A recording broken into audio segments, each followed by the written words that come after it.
muchas gracias por acompañarnos nuevamente aquí en Estado Nacional, en este programa, el segundo del año 2022, y cuando el país se enfila ya, ahora sí, a la recta final de la campaña electoral que culminará con la elección popular de quien llevará las riendas del país los próximos 4 años. Hoy, aquí en Estado Nacional, tenemos el honor de contar con invitados, con los personeros del Tribunal Supremo de Elecciones, con quien vamos a repasar algunos de los detalles de la preparación logística de la elección que se llevará a cabo el próximo 6 de febrero. ¿Cómo está integrado demográficamente el padrón electoral? ¿Qué desafíos logísticos conlleva este proceso en medio de pandemia y que quizás va a coincidir con uno de los puntos más álgidos de contagios de esta nueva ola que enfrenta el país? ¿Cómo será también toda la logística que van a tener los electores cuando lleguen a las urnas en medio de este proceso? Además, también esta noche empieza la primera ronda de debate oficial del Tribunal Supremo de Elecciones, que se transmitirá a través de Canal 13 y de las plataformas oficiales del Tribunal Supremo de Elecciones, y que es una de las muchas herramientas que la organización electoral pone a disposición de los electores para que les sirva como un insumo para informarse a la hora de tomar la decisión de por quién votar. Para conversar sobre todos estos temas, invitamos al magistrado del Tribunal Supremo de Elecciones, don Hugo Picado León. Muy buenos días, don Hugo. Qué gusto contar con usted el día de hoy aquí en Estado Nacional. Muchas gracias, doña Liliana. Le agradecemos muchísimo la invitación a 4 domingos de las elecciones.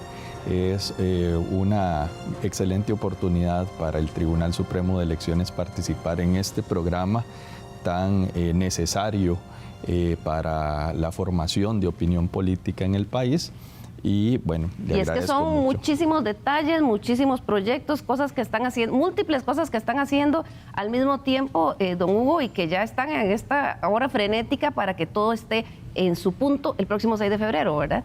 Así es, estamos en el momento de mayor trabajo y de más intensidad, y con toda la emoción de volver a darle a Costa Rica la oportunidad de tener elecciones limpias, elecciones transparentes, elecciones ejemplares para el mundo, como lo ha sido en los últimos 70 años.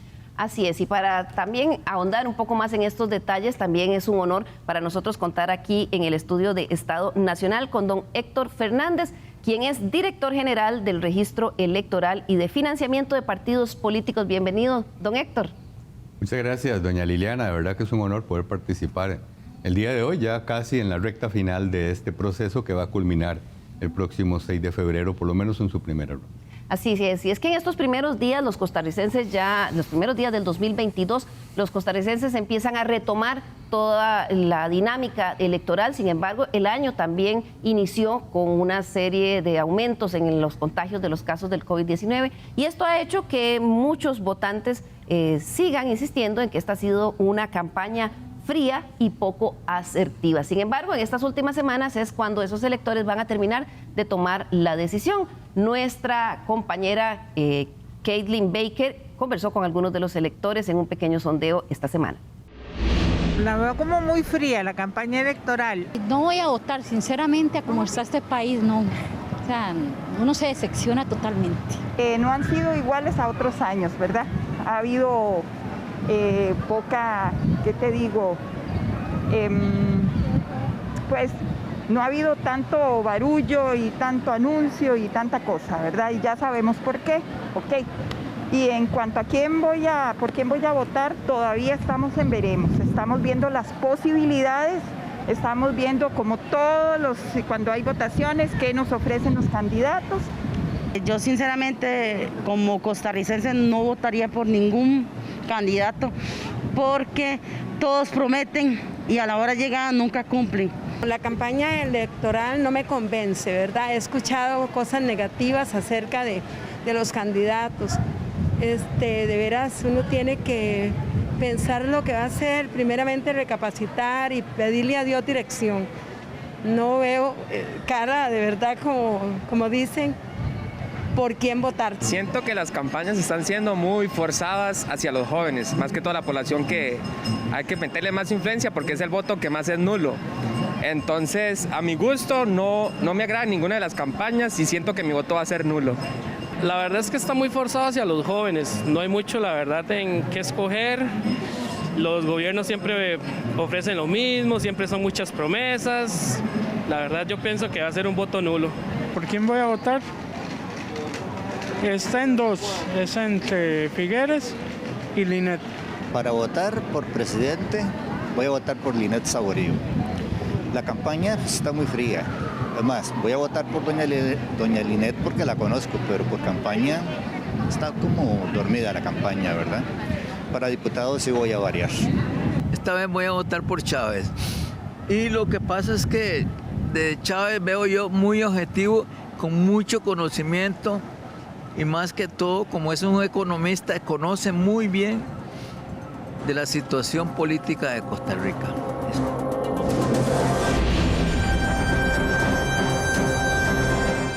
Algunas de las opiniones en esta primera semana de enero de electores que caminaban por la Avenida Central. Por supuesto que el abanico de opiniones es incalculable en todo el país. Lo que sí es cierto, don Hugo, es que es una elección muy particular, una elección que todos hablaban de, la mayoría de ellos hablaban de una elección, una campaña fría. Sin duda en todo el mundo la pandemia redefinió totalmente cómo es un proceso electoral. Y lo otro es la cantidad de candidatos que aspiran, tanto a diputados como a presidentes, 25 a la presidencia. ¿Qué grado de dificultad le pone a la organización de un proceso electoral esos dos elementos? Son elementos que complican mucho, obviamente, una elección. La elección es en pandemia, pero la democracia no está en pandemia y los ciclos políticos no están en cuarentena.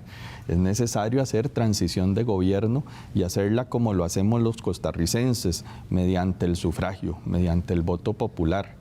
Y eso supone que el costarricense se movilice y acuda a las urnas para decidir quiénes son nuestros gobernantes. El voto de cada uno de los 3,5 millones de costarricenses vale exactamente igual, y eso el Tribunal Supremo de Elecciones lo garantiza. Obviamente, realizar elecciones y tener una campaña electoral en un contexto de pandemia marca diferencias. La otra gran innovación o circunstancia contextual de esta campaña lo ha sido la proliferación de candidaturas. Casi el doble de las anteriores elecciones, cuando tuvimos 13, ahora tenemos 25 candidatos presidenciales, 50 candidaturas a las vicepresidencias de la República y más de 1.600 candidaturas a diputaciones, para llenar en total 60 cargos. Presidente, presidenta de la República, sus vicepresidencias y los 57 escaños legislativos. Obviamente eso representa un esfuerzo para la ciudadanía que ha cambiado mucho, porque hasta la década de los 90, el 96% de la población tenía una afiliación partidaria robusta antes de las elecciones. Hoy en día la afiliación partidaria acaso alcanza el 30% y la gran mayoría de los costarricenses decide por quién votar en las últimas semanas de la campaña electoral, es decir, en las últimas semanas de enero. Por ende, este es el momento justamente en que los costarricenses van a analizar a fondo las diferentes propuestas partidarias para hacer un voto responsable, un voto informado, que es un ideal en una democracia. Así es, y hoy queríamos en Estado Nacional hacer un análisis de esos detalles o todas esas características que tienen. Tal vez vamos a comenzar recordando cuáles son las características básicas de quienes nos disponemos a elegir a nuestros líderes políticos, y eso nos lleva a ver cómo está integrado el padrón electoral, que son los que pueden elegir este año. Ahí podemos ver que para esta ocasión está compuesto por un total de 3.491.075 compatriotas que en el territorio costarricense tienen la posibilidad de mantener su voluntad expresando su decisión en las urnas al emitir el voto. De ellos, 1.734.431 son hombres y las mujeres somos un poquito más, 1.756.644 personas. Adicionalmente, 50.833 costarricenses podrán elegir presidente desde el exterior gracias al programa de voto en el extranjero que implementa el Tribunal Supremo de Elecciones y mediante el que los ticos que viven en 42 países del mundo podrán acudir a las urnas en 52 consulados. Don Héctor, este es el padrón. ¿Cuándo se cerró este padrón electoral y cómo está en comparación con elecciones anteriores? Sí, claro, el padrón es muy dinámico, ¿verdad? Esa es una situación que vamos todos los días, conforme la gente va a pedir cédula, pues también implica una inscripción electoral. Para esta ocasión, para estas elecciones propiamente presidenciales, hay más de 126,000 personas que tendrán la oportunidad de votar por primera vez, ¿verdad? Recordemos, como bien usted lo dijo, 126,000. Más de 126,000. Casi que la mitad hombres y la mitad mujeres, porque esto es interesante, la diferencia entre hombres y mujeres se empieza a marcar básicamente a partir del rango de 55 años, ¿verdad? Entonces, esas más de 20,000 o casi 20,000 mujeres de más que tenemos hoy por hoy, el total del padrón, es decir, sumando electores en suelo nacional y fuera de nuestras fronteras, se empiezan a incrementar, como le decía, a partir de los 55 años, básicamente, ¿verdad? Hasta los 50 años estamos casi que muy parejos entre hombres y mujeres. Si vemos en los jóvenes, de esos 126,000, 63,000 son hombres y 63,000 son mujeres, ¿verdad? Entonces, el padrón lo cerramos, tenemos que cerrarlo, a pesar de que todos los días podemos modificarlo, conforme dice nuestra legislación, que es 4 meses antes de la elección. 4 meses antes. 4 meses, por eso. Las personas que ya no se inscribieron no tienen posibilidad de votar. Así es, ahorita está cerrado y por eso hicimos una campaña, sobre todo con las personas jóvenes, ¿verdad? Porque aun cuando cumpliesen años el propio día de la elección, para poder votar necesitan estar inscritos en el padrón y para ello tenían que habernos solicitado su cédula de identidad a más tardar el pasado 5 de octubre. Ahora, aunque vayan hoy a pedir la cédula, pero el lunes, se la vamos a dar la cédula, pero no la va a poder usar para elegir presidente. Porque no van a poder estar inscritos en el padrón. Esto fue algo importante. Siempre nos sucede que el día de la elección las personas llaman, mire, pero ¿por qué no estoy? Si yo tengo cédula, puedo votar. Incluso personas que nos dicen, toda la vida he votado aquí ha votado mi familia. ¿Qué es lo que pasa? Si a alguien se le ha vencido la cédula, y en este momento más de 2 años, porque todavía se le dio vigencia un poquito más por la pandemia, no la fue a renovar, cuando la va a renovar es cerquita de las elecciones, tampoco va a estar inscrita en el padrón. Por seguridad, una cédula vencida, la persona se excluye del padrón y hasta que la va a renovar, se vuelve a incluir, salvo las que se vencen en el año anterior a las elecciones, porque hay una prórroga automática que, como le decía, para esta ocasión se incrementó casi que al 100% por efecto de la pandemia. Pero esto es interesante, ¿verdad? Entonces, tenemos que cerrar un número y saber exactamente cuántas personas tienen la posibilidad de votar. Claro, porque luego hay que imprimir papeletas, entonces sí se tiene que, esa certeza es necesaria para poder organizar con precisión un proceso electoral. Sí, la única modificación que hacemos en este momento es excluir a las personas cuya defunción se va inscribiendo. Ah, ok, esos son los únicos. Vamos a ver otra de las características de ese padrón electoral. Cuando analizamos la demográfica del padrón electoral costarricense, vemos cómo los jóvenes entre 18 y 34 años componen el segundo grupo de importancia con un 36.21%. Los adultos entre los 35 y los 64 años son el grupo mayoritario con casi un 50% del padrón electoral. Y los adultos mayores, entre 65 a 99 años, componen actualmente el 14.08% de los electores posibles. Adicionalmente, un dato muy interesante también, en el país hay 884 electores mayores de 100 años que están registrados en el padrón, don Héctor. Así es, ¿verdad? Hemos visto cómo la población costarricense se ha ido envejeciendo, digámoslo así. Como usted bien lo dice, hoy por hoy los jóvenes, ese primer rango que usted mencionó, no ocupan el lugar preponderante dentro del padrón, ¿verdad? Y vemos cómo han ido elección tras elección aumentando la cantidad de electores inscritos que superan los 100 años de edad, ¿verdad? Es una población que en las estadísticas de participación, sobre todo la parte, el primer rango que usted mencionó, lamentablemente son de los más abstencionistas, ¿verdad? La mayor participación se da sobre todo en ese segundo rango. Y yo creo que esto es un monitoreo que muchas instituciones o entidades académicas han venido estudiando prácticamente desde los finales de los años 90, donde vimos un salto importante en el nivel de abstencionismo y a los efectos de que sirva incluso a los mismos partidos políticos para definir sus estrategias. Así es, entender esa composición demográfica, don Hugo, y cómo reaccionan también y cuál es el porcentaje de participación es vital para que los partidos políticos puedan tratar de llevar su mensaje a esos electores. Desde luego, en su expresión más básica, doña Liliana, hay 3 preguntas a responder cuando se organizan elecciones. ¿Quiénes votan? ¿Cómo se vota? ¿Y cómo se cuentan los votos? La primera pregunta, ¿quiénes votan?, se responde con un padrón electoral y con un sistema de identificación que se corresponda a ese padrón. Y esa es quizá una de las mayores fortalezas del sistema electoral costarricense.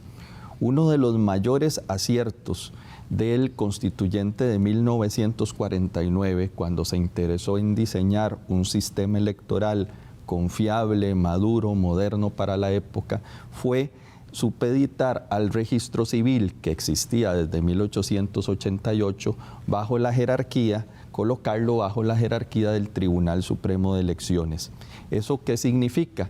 Que es el tribunal el que automáticamente, con cada persona que solicita cédula de identidad a los 18 años, y es más, con base en los datos que se generan con cada nacimiento, con cada defunción, con cada menor de edad que llega a pedir su tarjeta de identidad de menores, se va generando la información necesaria para construir un padrón electoral que en muchos casos ha sido calificado como uno de los mejores del planeta. Eso nos permite tener documentos de identidad que se corresponden en términos muy reales con la población nacional y es una de las grandes garantías de nuestro sistema electoral. Le permite, claro, a los partidos formular sus campañas, notar que hay una población costarricense que va envejeciendo. Si vemos la tendencia, cada vez son un poquito menos los jóvenes que votan, los jóvenes que integran el Padrón Nacional Electoral. Hace unos años las personas menores de 35 años conformaban el 43% del Padrón Nacional Electoral. Hoy está más o menos por el 38% y esa es una tendencia. Entonces, claro, la población costarricense va envejeciendo, el padrón electoral también va envejeciendo y eso tiene también impacto en el comportamiento electoral, porque no solamente en Costa Rica, sino en general es una tendencia en elecciones comparadas que la población joven vota un poco menos, la población en edad media tiende a votar más, a participar más y paulatinamente conforme la población se adentra en la tercera edad, empieza nuevamente a bajar el porcentaje de participación ya por motivos técnicos. Y ahí es donde tenemos un reto como sociedad, ya no solo el Tribunal Supremo de Elecciones, en cómo hacer para que los jóvenes se involucren más, sino también como sociedad, como medios, como familia. ¿Cómo hacer para que los jóvenes, don Héctor, se involucren más y que cada día participen más en el proceso electoral? Sí, como bien usted dice, esto es un compromiso país, ¿verdad? Esto donde por supuesto actores fundamentales para ellos son los propios partidos políticos. Y no solo en época electoral, no solo en época de campaña. Necesitamos partidos fuertes, ojalá partidos como instituciones permanentes que sepan atraer a los jóvenes, atraer esos nuevos liderazgos, volver otra vez a incentivar la participación de personas jóvenes en sus filas, en capacitaciones y demás, para poder volver a retomar o fortalecer el sistema. Los partidos políticos son un elemento clave fundamental dentro de un sistema democrático y necesitamos partidos con mayor presencia, sobre todo en época no electoral, para poder otra vez, como yo le digo, invertir en ligas menores, que muchos partidos lo han dejado de lado. Lamentablemente, después del 91, con el cambio que se dio en el financiamiento adelantado, pues los partidos cada vez se han debilitado más desde el punto de vista económico y han dejado de invertir en eso tan importante que se hacía antes, en esas jornadas de invitación, de capacitación fuera de época electoral a personas jóvenes para irlos involucrando desde todas las comunidades del país. Creo que es hora de repensar cambios en nuestro sistema que lleven otra vez a los partidos a poder fortalecer ese segmento. ¿Y cambios dónde? Pues hay que repensar, creo que ya, y nuestra presidenta hace poco lo estuvo manifestando, sobre la necesidad de reformular el sistema de contribución pública a los partidos políticos. Así es, porque invertir en esas ligas menores de las que ha hablado don Héctor es fundamental para la salud de la democracia a largo plazo. Vamos a ver otra de las características en el proceso electoral, y es la participación. En la participación de los costarricenses se ha mantenido muy estable en las últimas 5 elecciones nacionales, siendo el año 2010 el año que mayor porcentaje de participación en las urnas se dio, en estos últimos 5 años que estamos hablando, con un 69.1% y un abstencionismo de casi un 31%. En el último proceso electoral del 2018 se dio una baja en la participación que llegó a un 65% y un aumento de 2.5% en el abstencionismo que llegó en esa ocasión a un 34.3%. Ese abstencionismo sigue siendo uno de los retos, llevarlo al menor porcentaje posible. Correcto, ese es un reto de la sociedad democrática como tal. Nosotros aspiramos a que la ciudadanía participe con la circunstancia, con 2 circunstancias. La participación electoral tiende a ser un fenómeno muy estable, y lo fue en Costa Rica, por ejemplo, desde la década del 60 hasta la década del 90, en la que tuvimos un periodo largo en que la población participó siempre entre un 75 y un 80% de participación electoral, llegando inclusive a un 86% de participación electoral en alguna elección. Y ese fue un periodo, digamos, de muy alta participación electoral. Esto empieza a cambiar a partir del año 98, y ya en el nuevo milenio la tendencia es que el abstencionismo se mantenga entre el 30 y el 35%. Ese es un fenómeno, como decía, bastante estable. ¿Cuál es la aspiración? A que la mayor parte de la ciudadanía participe, y por eso el Tribunal Supremo de Elecciones hace todos los esfuerzos del caso por facilitar a las personas electoras los medios, los recursos para emitir el sufragio, inclusive ahora fuera de territorio nacional para elecciones presidenciales. Claro, otro de los puntos que se sale a colación siempre que hablamos en la organización del proceso electoral es ¿cómo va el monitoreo de las donaciones privadas a los partidos políticos? Don Héctor, el Estado de la Nación ha dicho en múltiples ocasiones que los partidos políticos son obviamente vulnerables a múltiples riesgos de captura por fuerzas indeseadas o capitales ilícitos a los que están en juego la independencia de esos partidos. ¿Cómo se ha monitoreado en este proceso y qué se ha encontrado? Bien, primero recordemos que es a partir del Código Electoral que se promulga en el 2009 que se nos dan una nueva serie de herramientas a la administración electoral, precisamente para garantizar 2 principios fundamentales que establece el Código en materia de financiamiento partidario: la publicidad y la transparencia. Entonces, los partidos han tenido la obligación de estarnos periódicamente, incluso dando reportes de sus estados financieros debidamente auditados, además de sus contribuyentes, lo cual en época electoral es una periodicidad más próxima, cada mes. Entonces, ¿cómo estamos haciendo ese monitoreo? Bueno, ya tenemos unas bases de datos suficientes para saber cómo han estado las finanzas de todos los partidos participantes en la elección.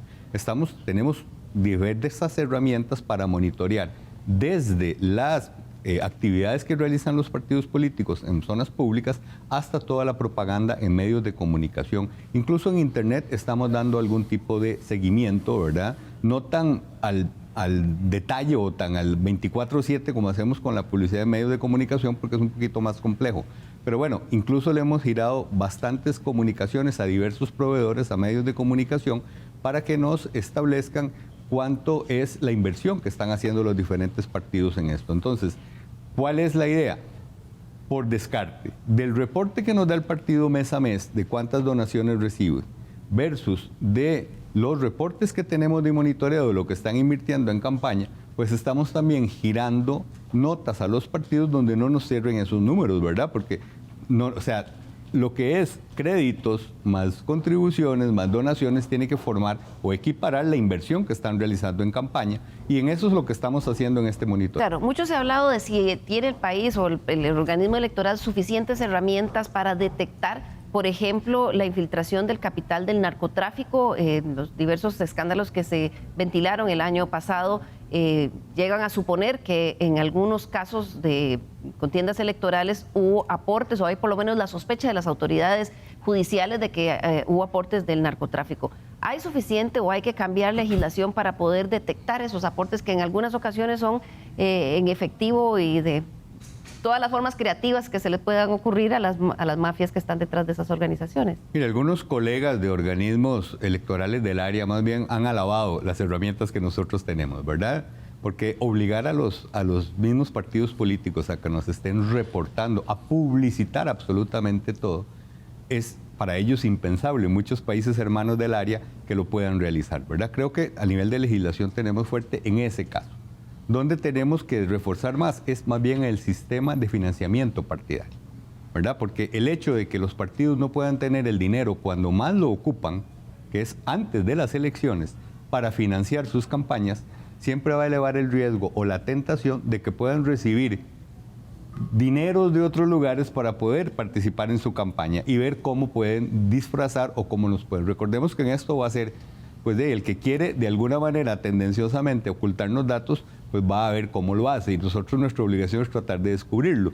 Pero si los partidos bajamos ese riesgo, pudiendo que tengan esos recursos antes, creo que es una de las medidas que sí nos falta tomar para necesariamente que sea más del financiamiento público asequible a todos, que se puede invertir en las campañas, y con otras medidas que ya el tribunal las ha propuesto desde hace años, ¿verdad? Delimitar incluso los gastos que todos puedan hacer en lo que son de los disparadores más importantes del gasto, como por ejemplo la propaganda en medios de comunicación colectiva, ¿verdad? Claro. Tal cosa que no tenemos en este momento.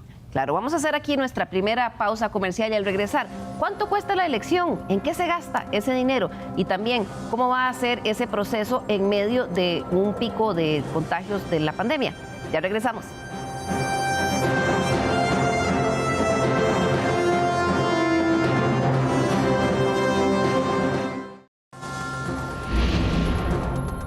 Le recordamos nuestro correo l.carranza@teletica.com. Escríbanos, nos interesa mucho su opinión, sugerencias y críticas.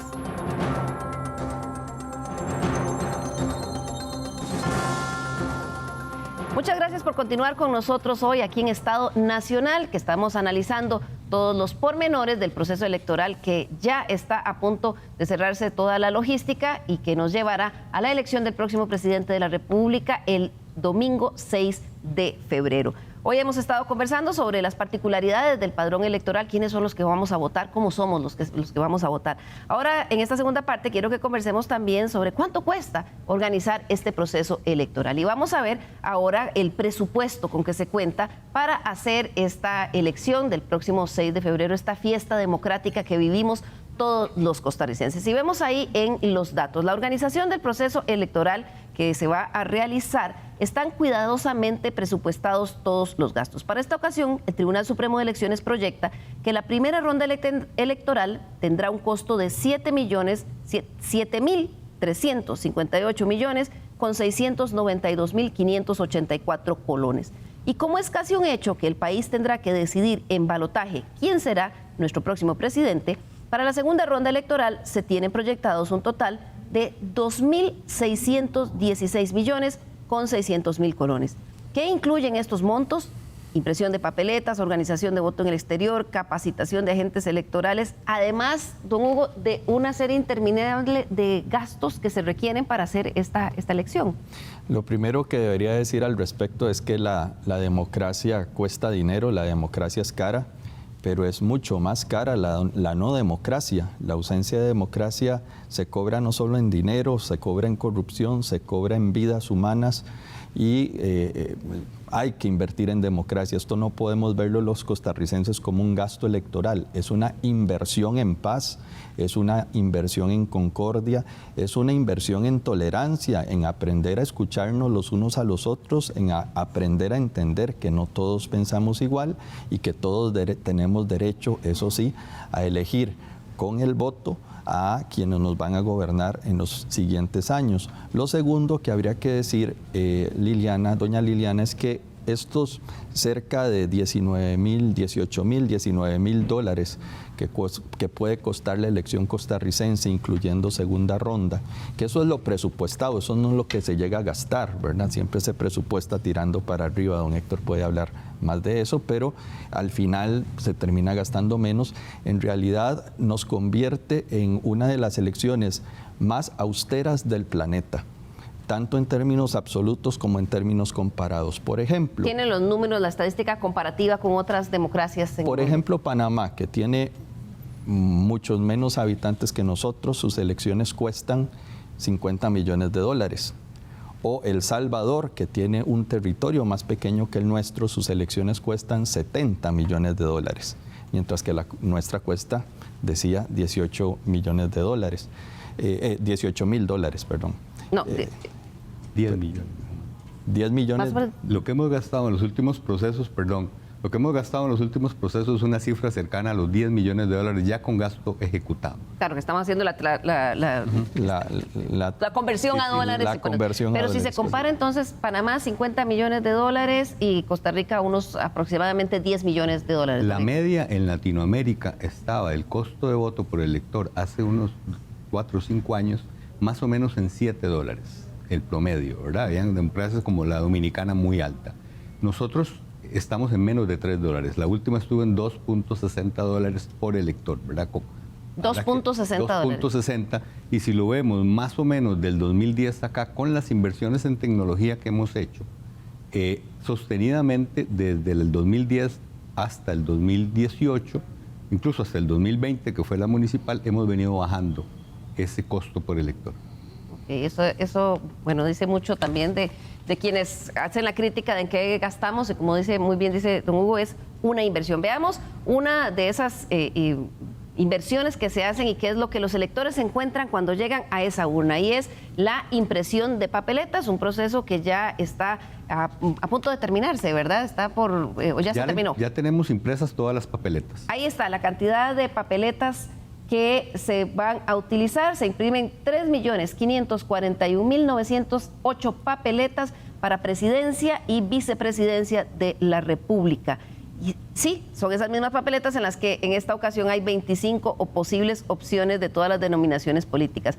Un mismo número de papeletas, también ese 3.541.908 papeletas, se imprimirán para la elección de los diputados. Perdón, Liliana, sí. Ahí en diputados son 50.833 papeletas menos. Menos. Porque recordemos que en el exterior solo se vota por la papeleta presidencial. Ah, claro, entonces ¿verdad? Ahí hay que restarle. Sí, hay que tener claro eso, incluso para las personas, los costarricenses, que nos puedan ver que votan fuera del país, que muchos no lo consultan.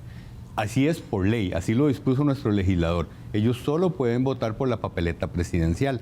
Solo quienes votan en suelo nacional, poco más de 3.490.000 personas, sí van a poder votar en las dos papeletas. En su respectiva provincia en la que le corresponde. El otro detalle es, para que estas elecciones sean posibles, tiene que existir toda una logística de personas que se encargan de cada una de esas mesas electorales. Y eso requiere el apoyo de miles de costarricenses como integrantes de las juntas receptoras de votos encargadas de abrir las urnas, vigilar que la emisión de los votos se dé en condiciones normales a lo largo del día o en su defecto atender los imprevistos o incidencias que se presentan. Son ellos también quienes al término de la jornada cierran las mesas, contabilizan los votos y transmiten los resultados al Tribunal Supremo de Elecciones. En esta ocasión son 18.806 costarricenses, aunque el dato no es definitivo, pues hay algunos casos en revisión que en caso de que se resolvieran a favor de los partidos, se sumarían a esa cifra. Don Hugo, estas personas son vitales para que el proceso se lleve a cabo de forma real. Nuestro sistema electoral es un sistema ciudadanizado y la base de la logística electoral es la movilización de muchas decenas de miles de personas. Yo he calculado hasta 100.000 personas que se movilizan el día de las elecciones solamente en logística. No estamos hablando solamente de los funcionarios del Tribunal Supremo de Elecciones, alrededor de 1.800, sino que estamos hablando de asesores electorales, de auxiliares electorales, de miembros de juntas receptoras de votos, votos de fiscales partidarios que participan en la supervisión del proceso de votación en los más de 6.000, cerca de 6.500 centros de votación, sino también las decenas de miles de candidatos y de personas que apoyan las diferentes candidaturas de los partidos que se movilizan ese día. Esa es la base de la transparencia de nuestro sistema electoral, que termina ratificándose con algo que es peculiar, que es prácticamente único a nivel mundial y que es el escrutinio final del proceso electoral, el escrutinio definitivo que realiza el Tribunal Supremo de Elecciones por medio de sus magistrados al final de la contienda electoral. Y esos 18.806 miembros de las juntas receptoras de votos tienen que, como decía usted, tener una bitácora de todo lo que sucedió en esa urna y que luego es la que da fe de los resultados. Y eso es el padrón registro. Este documento que vamos a ver ahora en pantalla, don Hugo, es lo que tienen que llenar todos los miembros de mesa. Ahí vamos a ir viendo hacia abajo porque a veces olvidamos, bueno, vamos y emitimos nuestro voto y pensamos que es muy fácil luego solo contabilizarlos. ¿Qué es ese documento? El padrón registro es la bitácora de viaje que maneja cada junta receptora de votos o mesa de votación, que comienza a llenarse antes de que el primer elector llegue a votar, desde el momento en que se apersonan los miembros de la junta receptora de votos y los auxiliares electorales al recinto de votación, abren el material electoral, revisan que todo el material electoral esté completo, ya empiezan a llenar este padrón registro y allí se va registrando todo lo que acontece durante la jornada electoral de 6 de la mañana a 6 de la tarde y posterior a las 6, ya con el cierre de la votación, se registra el conteo de votos, los resultados, con base en lo cual se llenan las certificaciones de votación y además se emite el mensaje sobre los resultados de cada mesa al Tribunal Supremo de Elecciones. Uno de los temas que ha generado polémica, vamos a seguir viendo ese documento ahí en pantalla, es el anuncio que se el anuncio no, sino que se ha hablado de que este año normalmente se daba un primer corte de resultados de elección el domingo de la elección, el primer domingo de febrero, a eso a las 8:30 de la noche. Este año se está hablando de que podría tardarse un poco más. Se ha hablado de situaciones logísticas. Una de ellas es, no es lo mismo contar 14, las papeletas de 14 candidatos a la de 25. ¿En qué está relacionado, además de esa dificultad material de contar todas esas elecciones, este documento, la llenada de este documento, para generar el resultado que se emite al Tribunal Supremo de Elecciones? Bueno, por una parte tenemos papeletas más grandes, ya eso representa cierta complejidad. Segundo, lo que usted señalaba, al cierre de la votación, doña Liliana, hay que separar no solo 2 tipos de papeletas, como sería en una segunda ronda, sino 25 tipos de papeletas por la cantidad de candidatos presidenciales. Eso, con el tamaño de papeletas que tenemos, va a representar alguna trabajo adicional para las juntas receptoras de votos en la logística, acomodar las mesas de manera tal que puedan albergar hasta 25 tipos de papeletas diferentes o 25 votaciones diferentes según el número de candidaturas solo presidencial. Además están las de diputados y diputadas y a partir de ello hacer el conteo y empezar a llenar las actas, ya no para 2 candidatos ni para 13, como en primera ronda de hace 4 años, sino para 25 candidatos. ¿Esto qué significa? Que va a ser mucho más trabajoso este proceso. Hay que llenar el acta con los resultados de la votación, hay que llenar los certificados de votación. Es el último documento que está... Ese es el acta de cierre de resultado de la votación. Correcto. Con base en esto se elaboran los certificados de votación de los cuales pueden tener copia cada partido político, cada fiscal, cada miembro de mesa y el mensaje que finalmente se envía al Tribunal Supremo de Elecciones. Que es este amarillo que vemos ahí, es el mensaje de transmisión de resultados. Correcto. Entonces, todo esto hace más trabajoso, va a ser más trabajoso ese cierre de votación para las juntas receptoras de votos y es la razón por la cual probablemente empecemos a tener un porcentaje significativo de juntas procesadas un poquito más tarde que hace 4 años, no porque el sistema de transmisión de resultados haya cambiado, es el mismo, sino porque este cierre de votación para las juntas receptoras de votos va a ser más laborioso. Claro, esa duda de que algunos dicen, bueno, pero ¿por qué se están anunciando que se va a tardar si eso es tan fácil como mandar un clic? Lo que no es fácil es lo que está antes de enviar el clic. El trabajo previo, claro. Claro. Otro de los temas, don Hugo, es los protocolos COVID, ¿verdad? Ya sabemos lo que han anunciado los demógrafos y los infectólogos. Esta es una de las olas más grandes que se va a tener de la enfermedad causada por el virus SARS-CoV-2, el COVID-19. ¿Cómo va a ser esa elección? Es un reto grande, hay muchas preguntas, si se va a solicitar el código QR, qué pasa si una persona tiene síntomas, puede o no puede votar. ¿Cuáles son los lineamientos generales? Ustedes los anunciaron el 23 de diciembre. El lineamiento general del Tribunal Supremo de Elecciones es la convocatoria para que las costarricenses y los costarricenses vayamos a votar. La democracia no está en pandemia, los ciclos electorales no están en cuarentena y la gran mayoría de los costarricenses y las costarricenses dentro y fuera del país que estemos inscritos en el Padrón Nacional Electoral, debemos votar.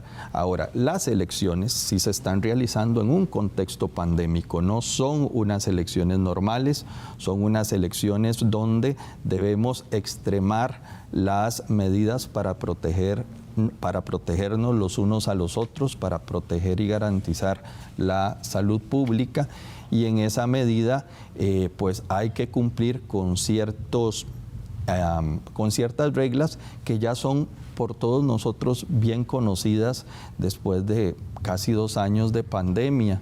Medidas como el distanciamiento físico, medidas como utilizar mascarillas, medidas como el lavado de manos y la utilización de alcohol en gel, medidas que van a tener que seguir las juntas receptoras de votos para la desinfección de los espacios, medidas como que si bien el Tribunal Supremo de Elecciones provee un crayón para que las personas electoras marquen su voto, se va a permitir en esta oportunidad que cada elector o electora lleve su propio lapicero y pueda marcar con bolígrafo, si así lo quiere, la papeleta de votación.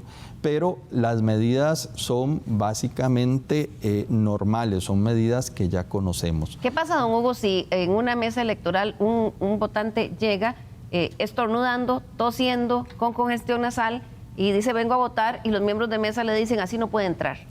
La Junta Receptora de Votos es soberana en cuanto a esas decisiones. La Junta Receptora de Votos, cada una de las 6.400 y pico juntas receptoras de votos, son organismos electorales que tienen su autonomía.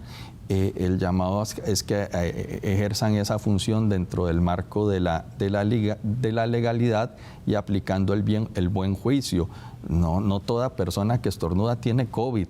A veces estornudamos porque se nos mete una partícula de polvo en la nariz, o por 1000 cosas podemos estornudar, hasta por olores. ¿Pero puede la mesa decirle que no entra? En principio, la Junta Receptora de Votos debe tomar una decisión, y esa decisión podría ser apelable, podría ser impugnable. Para eso hay fiscales de mesa. ¿Qué pasa también si alguien tiene una restricción sanitaria, una orden de aislamiento y va a votar? Bueno, obviamente las personas que tienen restricción sanitaria no deberían circular, tienen una situación en la cual deberían guardar cuarentena, pero ya esa sería una cuestión de prueba que tendría que valorar la Junta Receptora de Votos. Otra de las dudas es eso que usted dice, la posibilidad de que las personas puedan llevar su propio lapicero. ¿Qué pasa si alguien marca con un lápiz? ¿Qué pasa si alguien marca con un marcador de esos de fosforescentes? ¿Qué pasa si alguien de la mesa dice no, este voto no lo voy a aceptar porque no me parece, o que se manchó la tinta? O sea, ¿hay algún margen ahí para cosas que pudieran generar conflicto? El reglamento del tribunal habla de bolígrafo. Entonces no se trata de cualquier tipo de instrumento para marcar. Un lápiz obviamente se puede borrar fácilmente. Hay marcadores que manchan y eso podría anular el voto, así que no estamos recomendando utilizar pilots ni marcadores que puedan manchar la papeleta. O sea, se le pide al elector que de preferencia lleve un lapicero bolígrafo de tinta azul o negra, o puede ser roja o... El reglamento habla de bolígrafo, pero quiero hacer la acotación, no es necesario ni indispensable, no es un requisito que el elector lleve bolígrafo. La Junta Receptora de Votos tendrá los crayones que siempre tenemos, crayones que van a ser desinfectados cada vez que un elector vote, tratando de guardar todas las garantías, solamente que si algún elector prefiere por precaución llevar su propio bolígrafo, puede utilizar un bolígrafo para emitir su voto sin ningún problema. Don Héctor, está prohibido también, uno estaba acostumbrado en las elecciones anteriores, las guías. Cada partido tenía un toldo con unas guías que llevaban, entonces ahí había un grupo de gente. Eso está prohibido, están prohibidos los desfiles, están prohibidas las manifestaciones el día de la elección. ¿Cómo están esos casos específicos? Claro, es que también no debemos dejar de lado que la salud es un bien público fundamental de toda la ciudadanía, ¿verdad?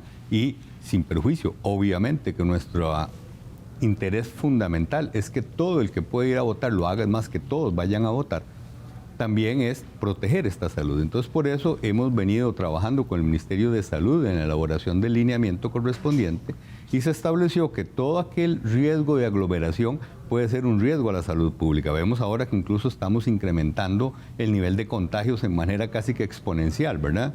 Entonces, todo lo que pueda causar, por ejemplo, un toldo, las guías de los partidos políticos tienden a aglomerar. Yo creo que en esto es importante, es algo que tenemos que cambiar de nuestra cultura, ¿verdad? Porque todos estamos acostumbrados a votar muy cerca de donde vivimos, eso es una labor que hemos venido haciendo desde hace muchos años como tribunal, y más bien la gente le gusta ir a votar y encontrarse ahí con sus vecinos, con sus familiares, porque todos, qué sé yo, en mi caso, los Fernández votamos en el mismo centro o casi que en la misma mesa, ¿verdad? Bueno, ahora tendremos que cambiar un poquito esa costumbre. Lo que le estamos pidiendo a la gente es que trate de ir lo más temprano posible, es decir, y solo, ¿verdad? Que ojalá no lleve a sus niños, no lleve a sus mascotas, que es contrario a nuestra cultura. ¿Por qué? Porque lo importante es que cada uno sepa que tenemos que cuidarnos, ¿verdad? Y observar todos los protocolos que mencionaba ahora don Hugo. Pero esto de los toldos, quiero que nos entiendan los partidos, esto de los toldos de las guías, lo que queremos con ellos es evitar esas aglomeraciones y que las personas, como vamos ahora a un supermercado, como vamos a cualquier establecimiento,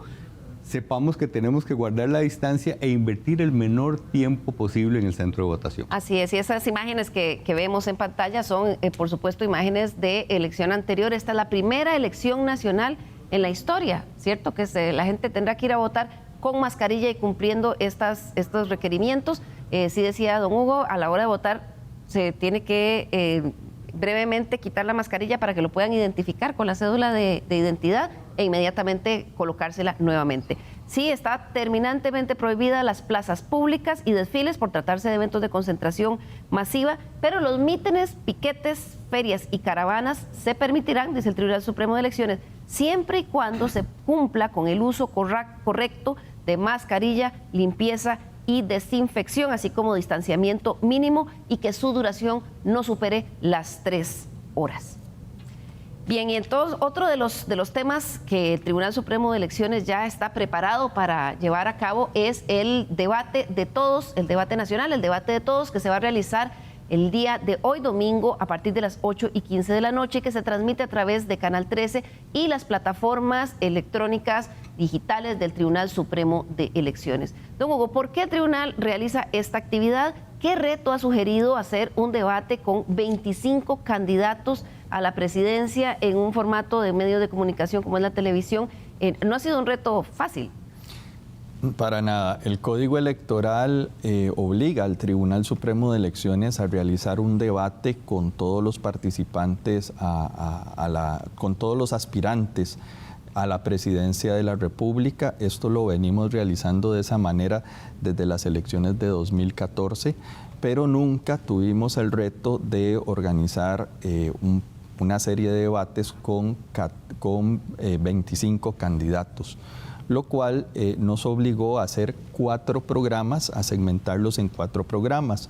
¿Cómo se ubican los candidatos en cada programa? Se ubican por el sorteo, en el mismo orden en que quedaron en el sorteo de las papeletas que realizó la Dirección General del Registro Electoral. Los debates del Tribunal Supremo de Elecciones tienen 2 objetivos, 2 características que derivan de la institucionalidad misma electoral. Número 1 es ofrecer a los candidatos, a las candidaturas, una plataforma igualitaria para dar a conocer sus propuestas y, por otra parte, ofrecerle a la ciudadanía un insumo para conocer cuáles son las propuestas partidarias y cuáles son las personas candidatas a la presidencia de la República.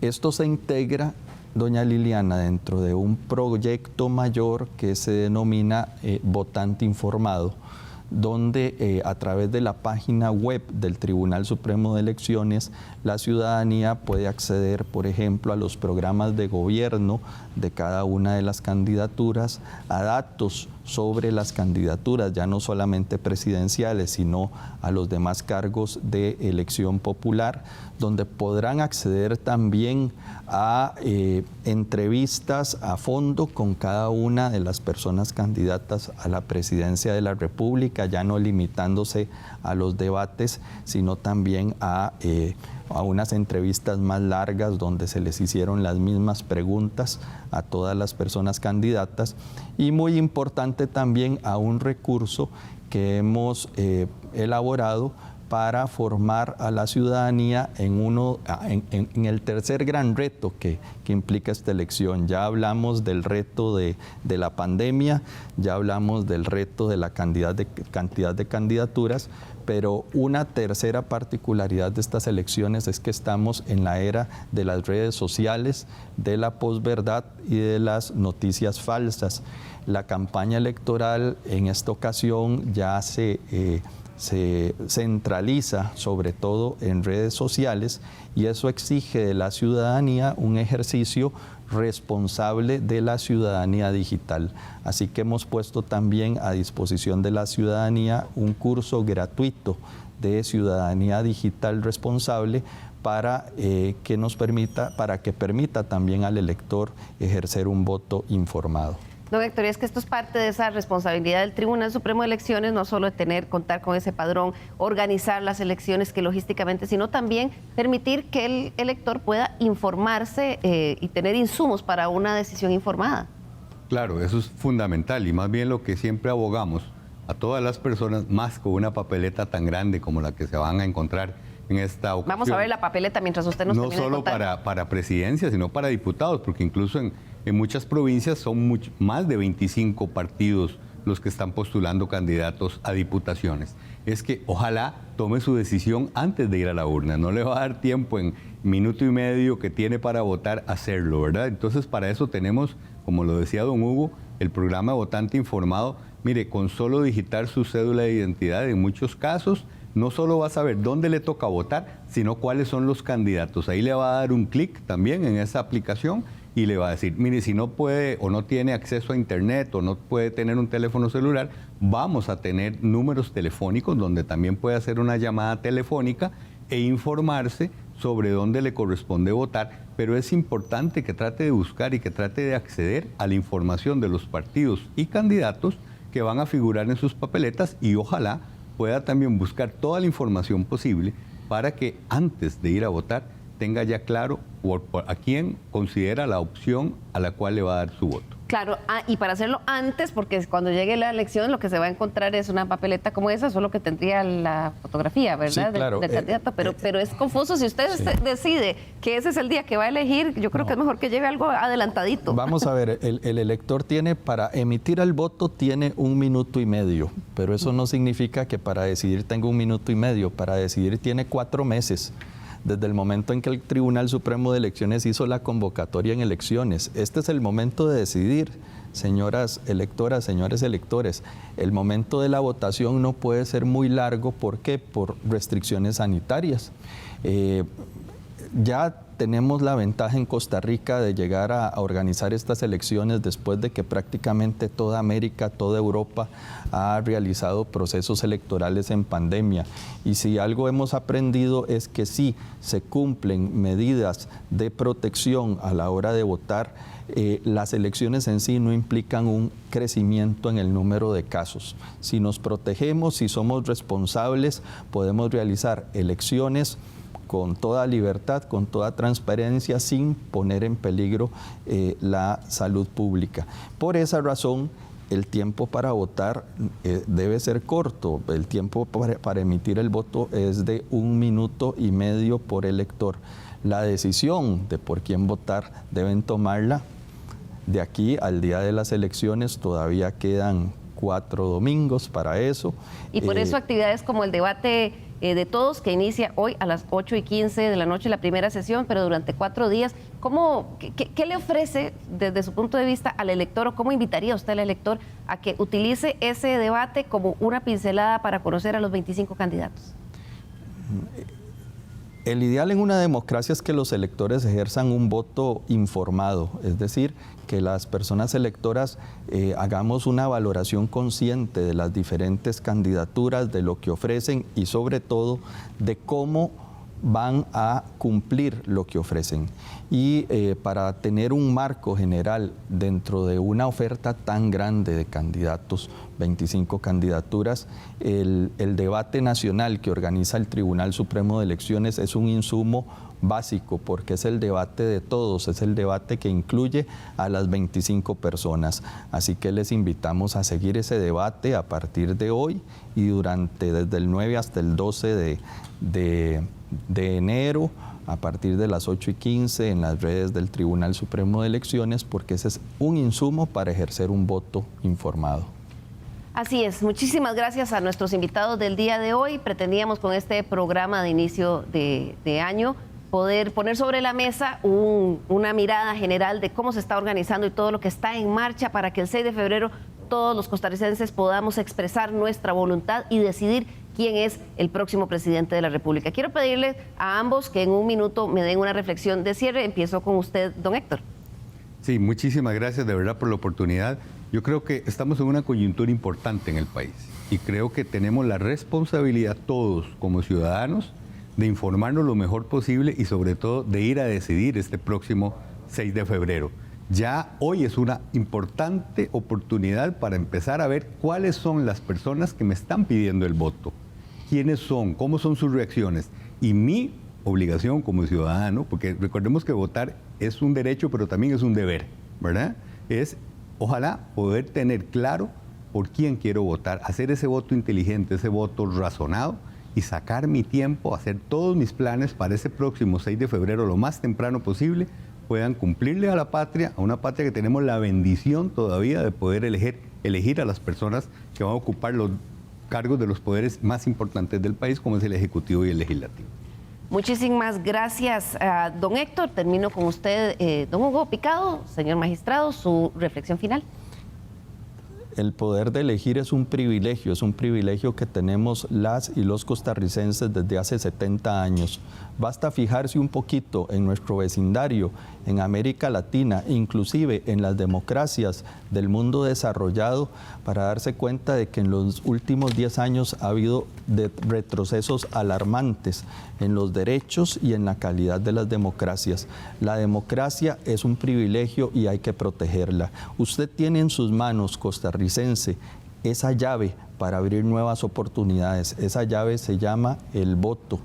Vayamos a votar, ejerzamos un voto responsable y no solo disfrutemos de los beneficios de la democracia, sino también seamos responsables y respondamos cuando la democracia costarricense nos está llamando. Muchísimas gracias al señor magistrado don Hugo Picado, también a don Héctor Fernández, director general del Registro Electoral y de Financiamiento de Partidos Políticos. Ellos bien lo han dicho aquí, usted no se puede quejar si no vota. Elegir a quién va a dirigir el país a partir de los próximos 4 años es nuestra responsabilidad y por eso tenemos que ejercerla. Veámonos en el espejo de países vecinos que no gozan con ese privilegio. Muchísimas gracias a todos ustedes, gracias a nuestros invitados. Los esperamos aquí en Estado Nacional el próximo domingo a las 10 de la mañana.